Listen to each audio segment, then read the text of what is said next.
Welcome to the show where we share the stories of the many who intersect with our healthcare system but are rarely heard from. My name is Kevin Poe, founder and editor of Kevin MD. Here in the show, we have Lekha Rao. She is a pediatric neurologist and she wrote the Kevin MD article, Children Cannot Afford to Wait. We need to all work together to help schools reopen. Lekha, welcome to the show. Thank you so much for having me. So we'll get into your article in a little bit, but first off, can you share your story and your journey to where you are today? Sure, yeah. So I am what you might call a consummate neurologist. I started out as a neuroscience major at Johns Hopkins and then went on to do my medical degree at Drexel University. I did my pediatric neurology residency at UCLA and then pediatric epilepsy fellowship at UCLA. And then I stayed on there as faculty. Did a short stint as part-time academic, part-time private practice, then came back to academics. Now I work mostly at UCLA, and then I do also spend some time at the county hospital, which is also part of the UCLA system. So through your lens as a pediatric neurologist, just describe what you're seeing through your past year during the pandemic.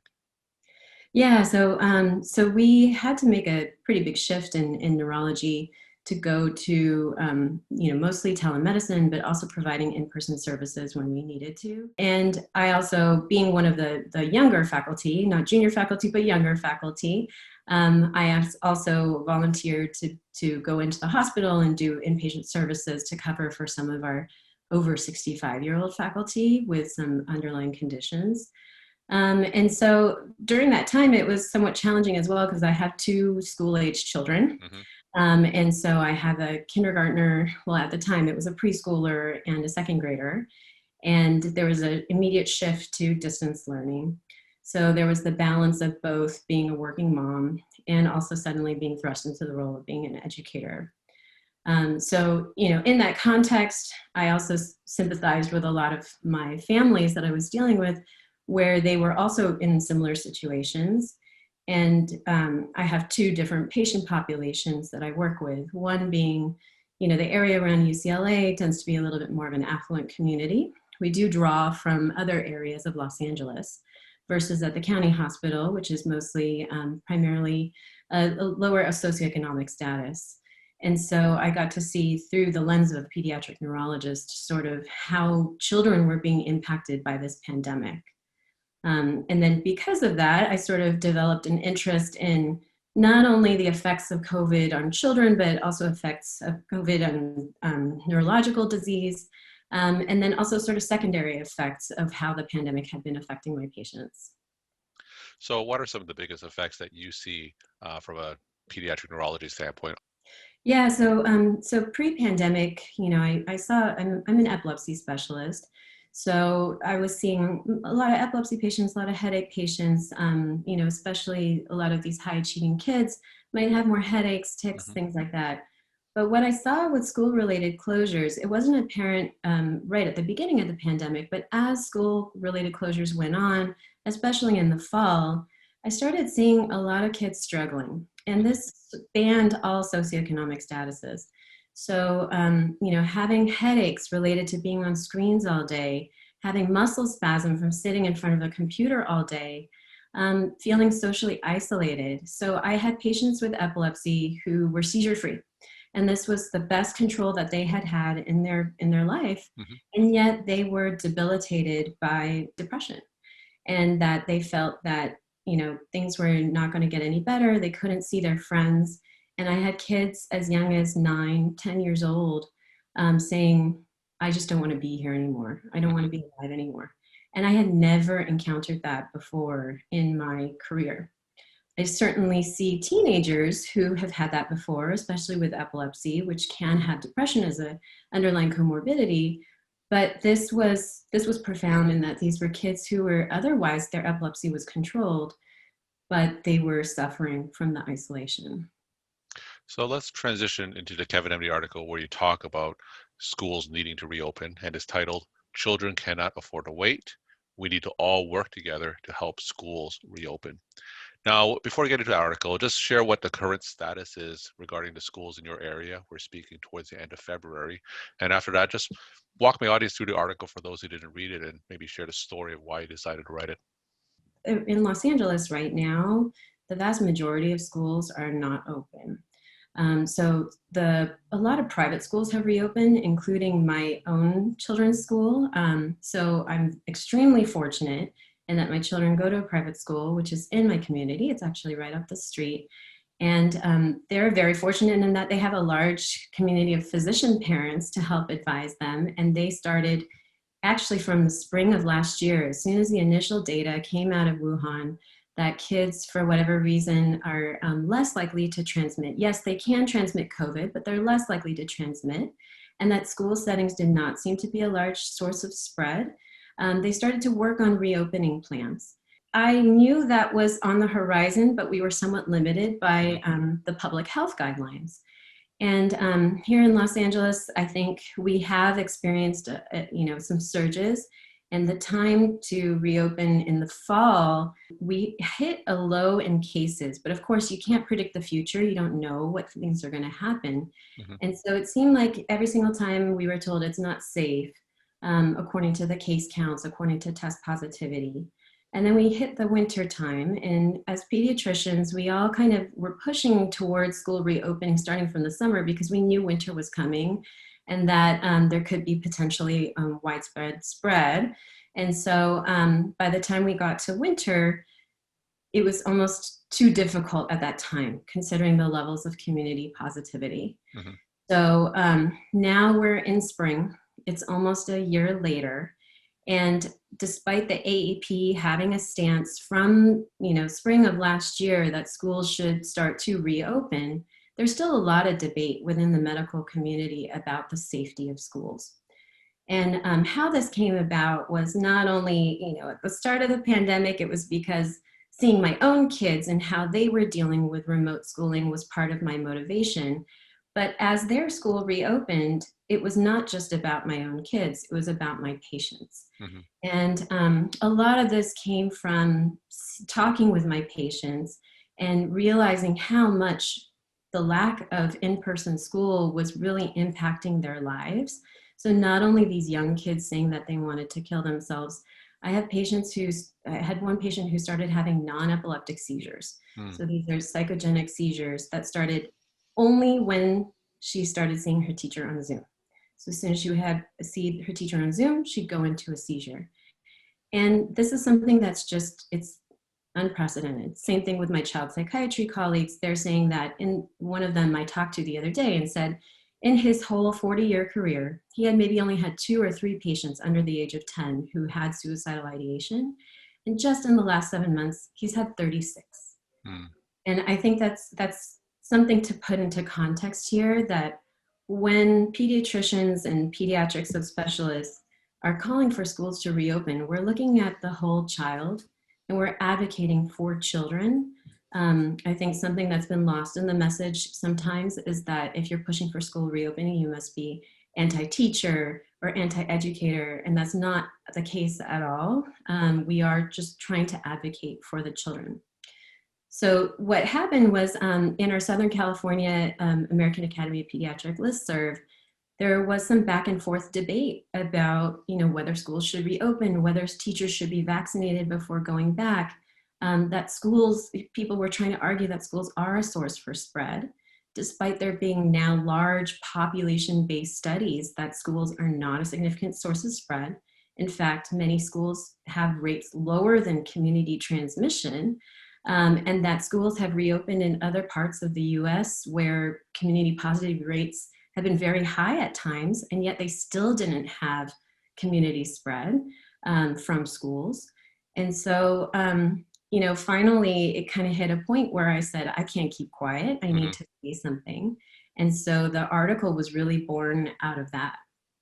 You tell me the debate within the medical community, and I guess, are you talking about there are some physicians who are advocating schools not to reopen because of the concern about potential asymptomatic spread? Correct. So despite, like I said, these large studies, not only in the US and abroad, there are still some physicians that are, worried that schools haven't reopened here in Los Angeles. So how do we know that they wouldn't be a source of spread? We have a lot of communities with multi-generational families in the home. And so I understand that they're also coming from a standpoint of wanting to protect people. So not only protecting children, but protecting the adults that live in their homes. However, I think although it comes from a good place, I think it's somewhat misguided because as scientists, as physicians, we only have our evidence-based guidelines to go off of when we're trying to make these large community-based decisions. And although we shouldn't let our personal feelings about something cloud the picture, it tends to happen. And so the vast majority of pediatricians are in support of in-school learning, but there are a few that still feel like everyone should be vaccinated, including children, and that you want to minimize risk as much as possible. And I wish we could minimize all risk for our children, but as a pediatric neurologist, I unfortunately also see sometimes the worst of the worst, especially in the ICU. And so I feel like sometimes we need to put things into perspective. We think about the terrible things that could happen. We think about that 0.005% chance that something terrible could happen, when in reality, 99.995% of the time, things are fine. And of course, nobody wants to be in that 0.005%, but we can't forget about that 99.995%. Now, what do you say about the arguments that a lot of schools are old, they don't have adequate ventilation, they are certainly undersized, so it's not possible to have kids sit a certain distance apart? These are arguments I commonly hear against schools reopening as quickly as they should. What do you say to that? Right, and so I think the other source that that has been a point of contention is that if you're talking about mitigation strategies in schools, you're assuming that children are vectors of transmission. And there's a great article in JAMA recently that was an editorial about how the question shouldn't be whether or not children can transmit COVID.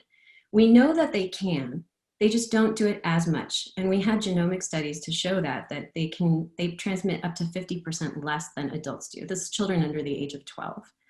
So knowing that, I feel like there's been almost too much emphasis on the 6-foot distance, for example, when in reality, the 6-foot distance, that came out of laboratory studies without masks. And if you look at wearing masks, that's an important mitigation strategy. So the CDC study that came out of Wisconsin is a great example of that, where they actually did not distance. So the senior author said they were not mandating a 6-foot distance. They let the children sort of by entropy, be closer or further apart as they needed to, but there was a high compliance for masks. So 92% compliance with masks. And at times the community transmission positivity rate was 30 to 40%, which is higher than anything we've actually encountered here in Los Angeles. So really the strategy was to wear masks as much as possible. If there's a window, you open it, and you focus on adult to adult transmission, because that's what's potentially higher in schools. So the teachers shouldn't be eating lunch together in a small closed space, utilizing outdoor spaces as much as possible. And so here in Southern California, today is a great example. It's beautiful, it's sunny outside, it's almost 70 degrees. We should be utilizing those spaces. The other thing that I think doesn't always get effectively communicated between the school districts and maybe the public is that a lot of school districts have actually invested money into replacing old ventilation systems, installing hand washing stations, working and partnering with the state to have asymptomatic surveillance testing. So these measures are in place, and I feel like this is the time our children are suffering, and we all need to just work together to make sure that we can get them back to school safely. We're talking to Lekha Rao. She is a pediatric neurologist, and she wrote the Kevin MD article, "Children Cannot Afford to Wait. We Need to All Work Together to Help Schools Reopen." Lekha, in your ideal world, what do you think is the best way forward? I mean, in my ideal world, I think that we should all be working together, regardless of race, regardless of politics, just to think about what is best for our children And I would hope that there is going to be a movement towards reopening schools, taking into account not only the fact that teachers have been working hard this whole pandemic, Hmm. they've been adapting to distance learning. They're feeling attacked right now with the push to reopen. And as physicians, we certainly emphasize with how they're feeling. We felt the same way in March and April of last year, where we felt like we were just being pushed into the hospital, sometimes when there were no masks available. At that time, there was no universal masking, and yet we reported to work anyway. So I think we need to recognize that that fear is there, and the end is in sight. Vaccinations are increasing, supply is increasing, and so we need to, not only have a robust vaccination program in place, but also start having strategies of how best to get these kids back as well, even possibly before the whole population is vaccinated, Hmm. because I think that's going to take too long. So you mentioned earlier that one of the requests that you've heard is that teachers get vaccinated first before schools can reopen. Now, do you think that is a necessary step before we reopen schools? So, at the time that I wrote the article, people over the age of 65 who are, they account for 70% of the mortality in COVID-19 were already eligible for vaccination. And I understand there have been a lot of challenges with vaccine rollout, and that's understandable with something of this magnitude. But at the same time, we have a lot of schools that have been open even before Hmm. teachers were vaccinated. And again, if we focus on the fact that children can wear masks, children can follow rules. Certainly, there are always going to be exceptions. There are always going to be people who maybe lie about symptoms or, don't disclose a family member with a COVID positive status. But we have a lot of data from other schools to show even when that happens, there's not significant COVID-19 spread. And so, again, if we can focus on the majority of time rather Hmm. than those rare instances, then I think that would, then I think that schools can reopen before all the teachers are vaccinated. And by schools reopening, are you talking about full time or are you talking about a hybrid as kind of a step measure before opening full time? Yeah, so I think that the best scenario is full time. Hybrid programs are very challenging for educators as well. And I understand sometimes space can be a restriction, but that's why the American Academy of Pediatrics had said if 6 feet can't be achieved, then 3 feet can be acceptable.